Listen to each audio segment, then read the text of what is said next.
views and opinions expressed in this program are those of the participants and do not necessarily reflect the views of BronxNet or the program underwriters. Hello and welcome to BronxNet Studios, located right here on the beautiful campus of Lehman College. Each week, our team of creative students and passionate professionals shine a light on the people, stories, and events throughout our community. I am William Guzman, and I would like to welcome you to this edition of the Week in Review.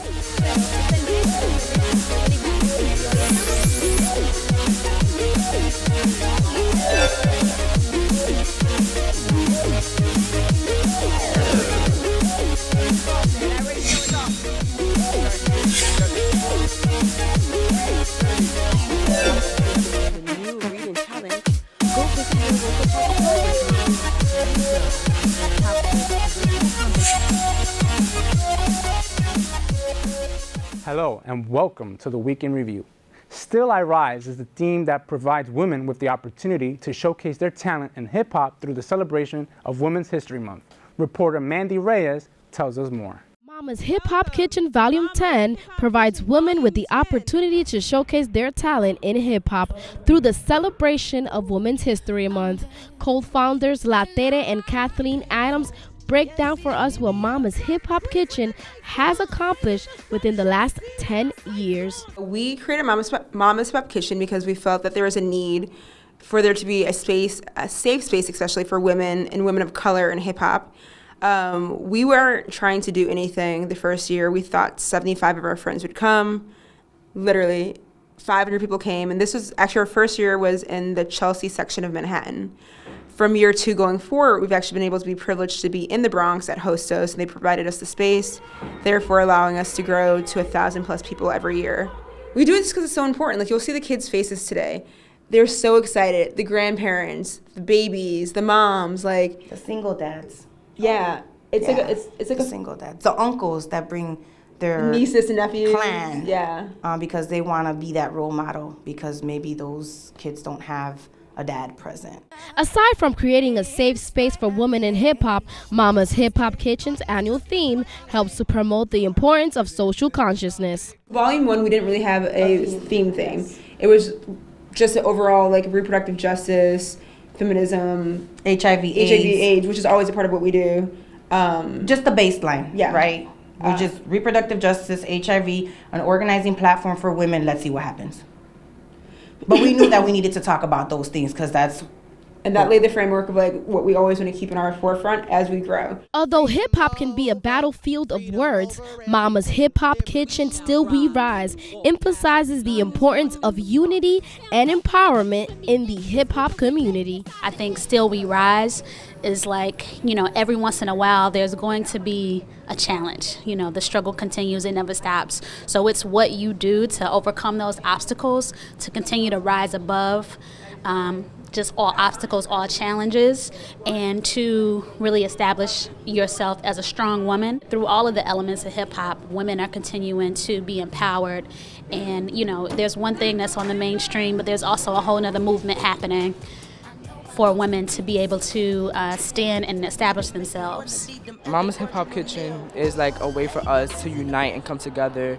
And, with the different things that they bring along, we are celebrating these themes and we bring meaning to it. So this is like, Mama's Hip Hop Kitchen is also a performance that helps me express myself and my creativity. Mama's Hip Hop Kitchen's purpose of elevating the youth has remarkably shaped Nini Ali, a young woman who has been part of Mama's Hip Hop Kitchen since day one. Mama's Hip Hop Kitchen means a lot. It means sisterhood. It's empowerment. It's just being able to let your voice and your story be told on the stage, whether it's through hip hop, spoken word, playing an instrument. Mama's Hip Hop Kitchen is just a platform for artists to express themselves and come together and unify. So Mama's Hip Hop Kitchen is a big deal. Although Mama's Hip Hop Kitchen is an annual Bronx-based event, they plan to take their work to other cities in hopes to continue their legacy of uplifting other communities. This is Mandy Reyes for BronxNet. New York Senator Jeffrey Klein sponsored a seasonal lecture for community members to improve their gardening skills in order to beautify their borough. The event was hosted by the New York Botanical Garden. Let's take a look. Located in the heart of the Bronx, the New York Botanical Garden will host a home gardening lecture series sponsored by New York State Senator Jeffrey Klein. This unique three-part series is open to the public, with each meeting giving gardening lovers new techniques to improve skills at home and in the community. The New York Botanical Garden is proud to partner with Senator Jeff Klein's office for a series of 3 home gardening workshops with residents of the 34th Senate District. We did this a number of years ago, and for whatever reason, it sort of fell by the wayside. But last year, we sort of together with the Center resurrected them, and they're a series of 3 Sundays that builds on simple, fundamental home gardening techniques that individuals can use in their homes and backyards, or in their communities to help beautify green and keep them safe and beautiful for everyone. The revival of this gardening series, supported by Jeffrey Klein's office that services the 34th Senate District, is a positive outlet for community members to learn or sharpen up their gardening skills. Senator Klein's enthusiasm about this series shows how truly dedicated he is to preserving one of the Bronx's gems. It's just my way of giving back to the community. It's open to everyone. Everyone enjoys it. Even if you don't have your own backyard, and indoor gardening is also part of the class. It's a way for all of us to show we care about our neighborhoods, we care about the Bronx, and we want to do everything to keep the Bronx green. Bronx residents are encouraged to come out to the Botanical Garden so in the remaining free lecture sessions to not only learn about gardening for their own gardens or their community ones, but to interact with fellow Bronx natives. The NYBG is one of the beauties of the Bronx, and the board hopes to keep these sessions running for many years to come. For more information about the BG, contact www.nybg.org. This is Taylor Carter reporting for BronxNet. The Sports and Arts in Schools Foundation seeks to bridge the opportunity gap among students in high-need communities by extending the school day and year through STEM. Reporter Shanice Powell has the story. The Sports and Arts in Schools Foundation, SASF's Arts Department, puts on their annual Up Showdown competition in an effort to challenge the participants while creating a space of self-expression and growth. This is our annual STEP competition. So this is a time for our students who take STEP as a program in their after-school programs at their schools to come together and have a competitive atmosphere and be able to show the art of stepping that they've been working on since they started the school year. The after-school program, which aims at serving high-need communities throughout New York City, uses stepping to aid in reaching their ultimate goal. What I think is very important is that we help the students translate these skills, leadership and character development, into their academic realm, because certainly we want them to develop potential in a holistic manner with the arts, with sports, but they have to succeed. And so the largest percentage of our program is focused on making sure they graduate and how they transition through the various divisions of school. The Merengoff Family Foundation believes in and supports the work that is being done by SASF. The breadth of the work, Sports and Arts is able to touch so many kids' lives. And the program that we're supporting in particular is all about college access. So we were very excited that our funding, which will be over 2 years, can allow the various schools on the Flushing High School campus to do a lot more in terms of college readiness and college access. The stepping art form used to help with these students' development is not to be taken lightly, as it provides an outlet for different types of expressions and gives them a voice. What's so great about the art of stepping, or any kind of the performing arts that we have in most of our programs, is that it's an outlet for students to be able to express themselves.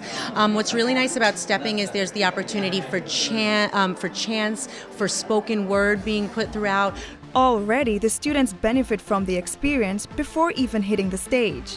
What I'm excited most about in this competition is just to see our Mad Hatter family just go on the stage and give it our all and show our effort and just show this amazing experience that we want to share with everyone.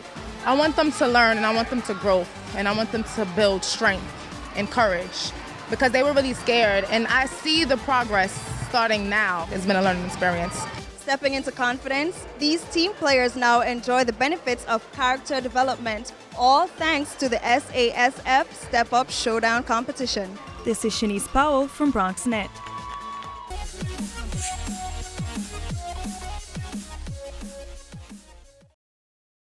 Hey, look, it's those guys. What's up? What's happening today? Let's do those pearly whites, man. Yeah. The boys, check it. Yeah.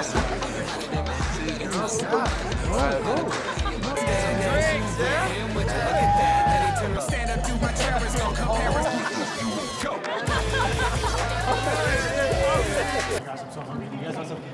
Ooh, cute. Are you good to drive? I'm fine. Hey girl, what's up? What's the name? What's good? What's up? How many did you have? I should be fine. You should be. Sir, go and step out of the vehicle for me. Yes, sir. See ya, buddy.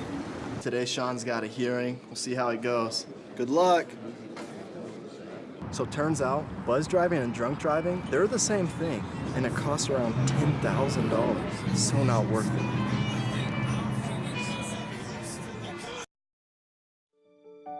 We are there, day one, with baby names and a gift that lasts a lifetime. We are there as you grow, protecting you and those you love.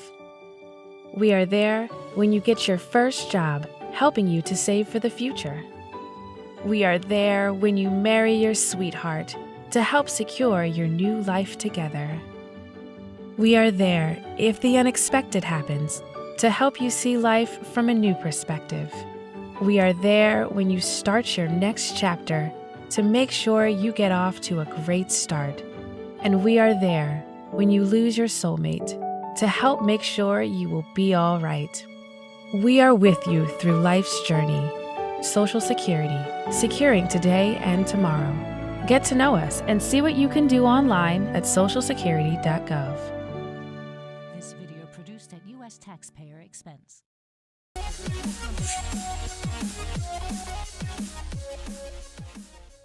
Hello and welcome back to the Week in Review.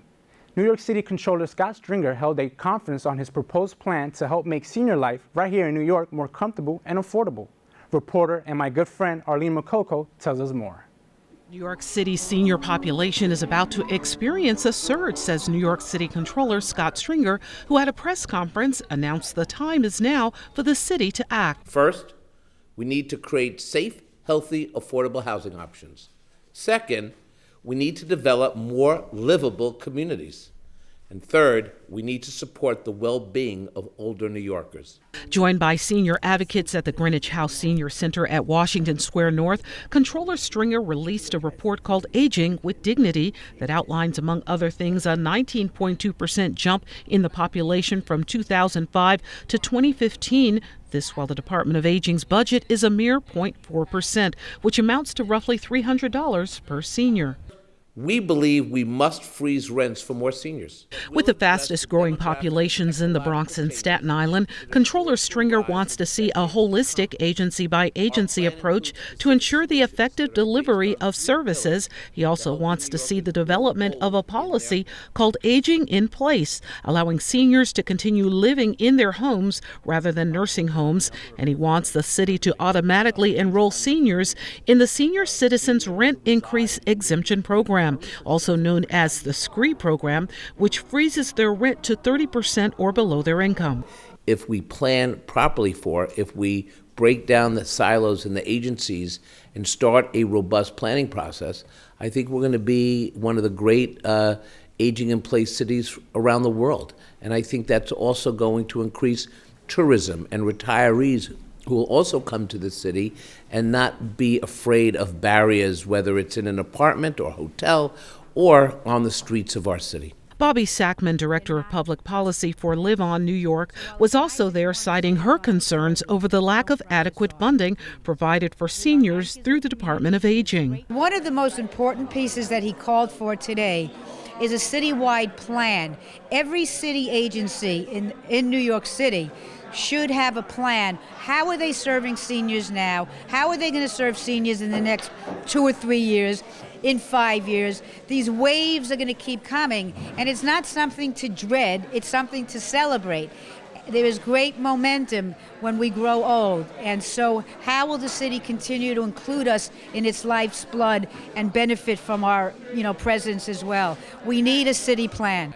Other findings in the report include that over 40% of senior-headed households depend on government programs for more than half of their income, and 6 out of 10 senior renters spend more than 30% of their income on rent.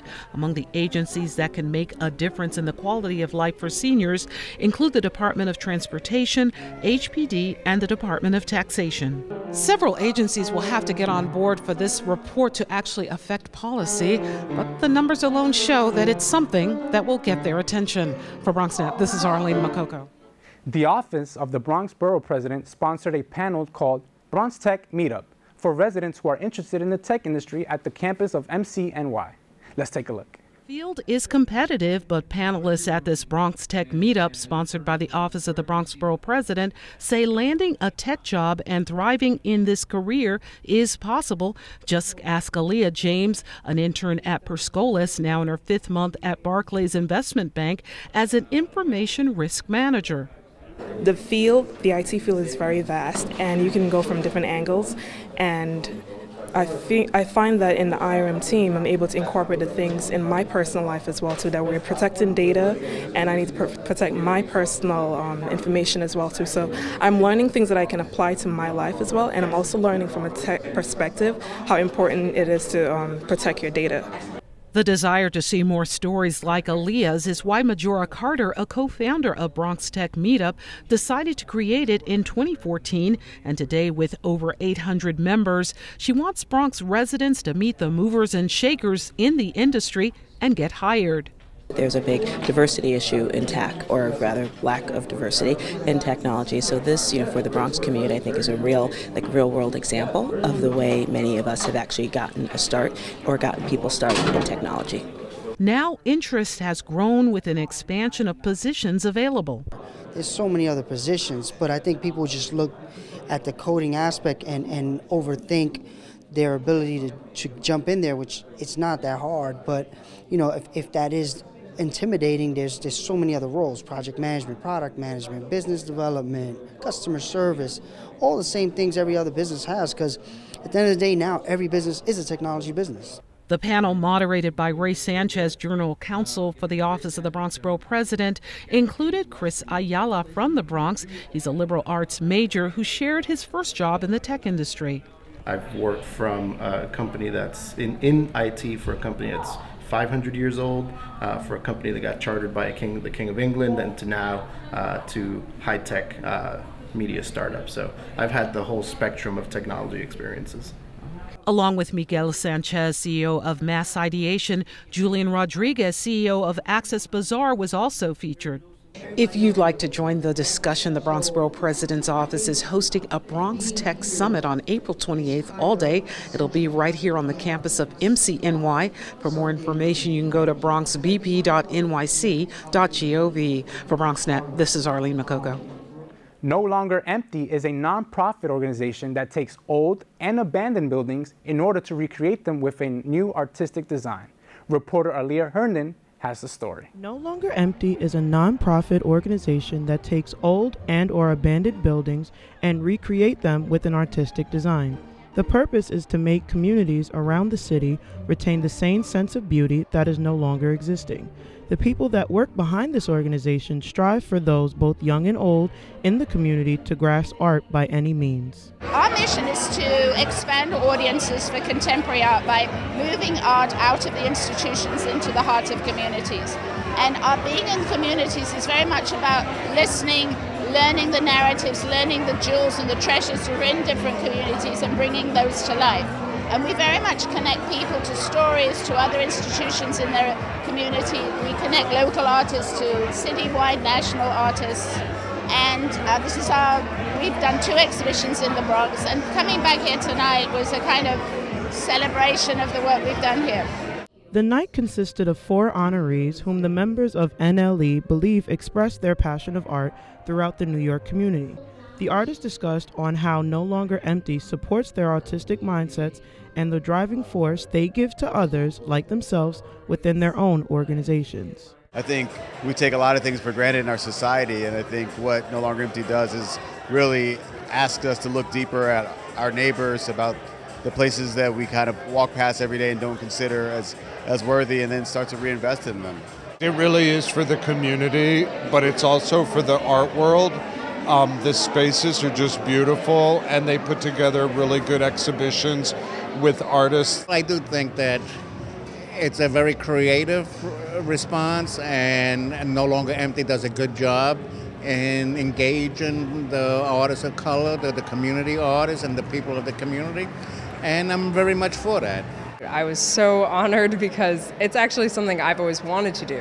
Whenever I see empty storefronts or my old preschool in Washington Heights, I see it's just been boarded up for like almost a decade, and it actually hurts my heart to see it just being wasted and sitting there. So to know that there's an organization that transforms it into a community art space to elevate artists and broaden the visibility of the arts is so much of what I care about. So to be a part of it and being honored here tonight is just like having it come full circle. Attributing to the theme of building dialogue, NLE had their own way of sparking conversation for the benefit. One way of producing this was with stickers that individuals would place on themselves to stimulate people to open up to individuals they were just meeting, probably for the first time. Creator Jennifer Dalton explains the message behind the stickers. I think in general, I always am hoping that people feel comfortable talking to each other, even strangers, and I love that about New York, where people are just, they come into contact with other people all the time that they don't know, like we're all just very close to each other all the time. And I guess my hope would be that this project can't be everywhere, but if it stimulates people to just feel comfortable striking up a conversation in a deli line or on the subway, like I would be really excited about that. No Longer Empty will use the proceeds for the benefit to help fund more activities and other aspiring artists to help create our beloved New York City. For more information on their mission, visit nolongerempty.org. This is Aaliyah Herndon for BronxNet.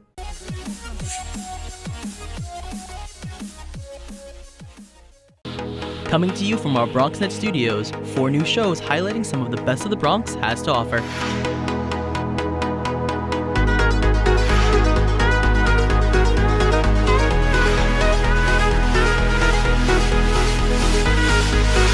We sit down with political leaders on In the District and discuss local legislation, events, and issues.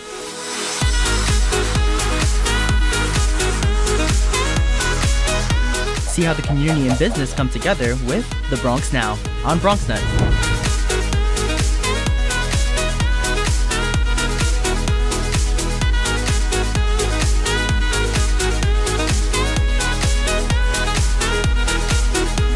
Nosotros features leaders from a Latino community.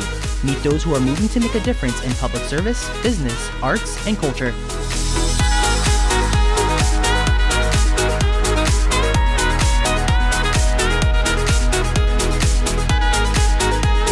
Looking for new and exciting dining experiences? Then you'll want to savor the Bronx and try new restaurants and eateries that fill the borough with delicious dishes.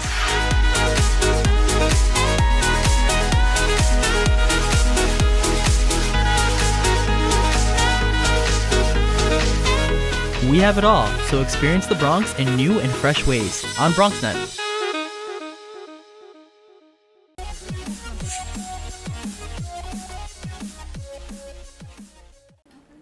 Hello and welcome back to the Week in Review.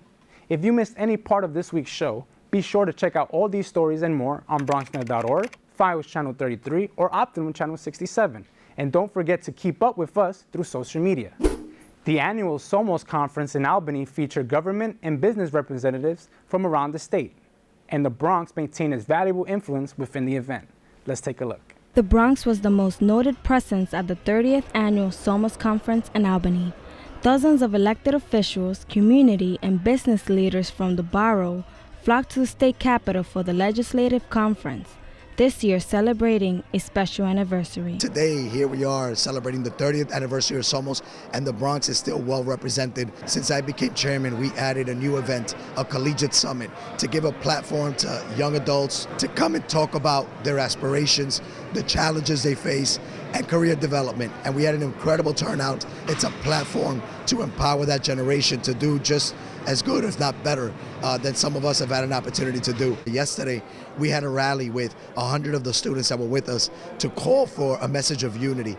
que somos hispanos unidos. We are the Latino community, a growing population that makes a difference in our country, and we have to stand up, demand our place at the table, come out and vote and make sure that our voices are heard every step of the process. And Somos is a platform for New York Latinos to come together and strategize on issues and politicking on how we can move our agenda forward. The conference began on Friday, March 24th with the College Education Summit, hosted by Borough President Ruben Diaz Jr. How many conferences can you say they've been around for 30 years? And since I've been an elected official, I've been coming because it's a place where you get to accentuate and to focus on the issues, especially related to the Latino community. Mercy College has come in. We invited about 25 students to participate in the legislative sessions. I think they understood that it's the importance of getting their voices heard from the legislators. If you go to these conferences, it's very important that you see other faces like you. It gives you the courage to understand that you can make it. There was also a luncheon, workshops, and an exhibit featuring information about career and services by state and city agencies. Day 2 focused on hearings and workshops about current topics, criminal justice reform, immigration, diversity and government, solutions to the opioids crisis, healthcare access, and retirement. Happy 30th birthday to the Somos Conference. It's been 30 years of trying to work to improve our issues in the Latino community. We're being shortchanged in job opportunities. It's a major problem when you consider that we represent about 23% of the population here in the state of New York. And we as legislators are trying to convey that information to the stakeholders, to state government. We're going to do everything possible to equalize the playing field because we should all get the same opportunities. With the political dynamics that we have, it's a very tough situation for us to do what Lady Liberty, who sits in the New York Harbor, says for us to do, which is to be a country and an opportunity for all, and we'll continue to try to do that. I've said before, what's good for the Latino community is good for us all. This is a great opportunity for us as a community to talk about things that are important to the Latino community in New York. We are already the majority in cities like Yonkers. We are the majority of students in the public school system in New York. It's a shame that there's not more of us in public office. We are here to set the agenda on how we are going to achieve those goals and how are we going to bring resources to our community. Bronx community residents and students also went to the Capitol, some of them for the first time. I've been up since 4 o'clock this morning, so I'm half asleep, but I'm here. I'm glad I'm here. It's exciting. It's a bit different from the Bronx. It's not as diverse. It's important to come again because every year you get different aspects of, you get different views, different information that is necessary to make it in the workforce. It was very worth it because I got the opportunity to meet the president of the borough. He's a very humble person and very easily approachable. So that was worth my time. This is the first part of 2 conferences held yearly. The next will take place in Puerto Rico at the beginning of November. More information visiting SomosNewYork.com. Reporting from BronxNet, Natalia Quiñones. Unfortunately, that is all the time we have for today. If you missed any of our stories today, make sure to tune in for Open on Mondays, Wednesdays, and Fridays at 10 a.m., as well as visit us at BronxNet.org and stay connected to us through social media. This is William Guzman reminding you to stay tuned to your channels right here on BronxNet.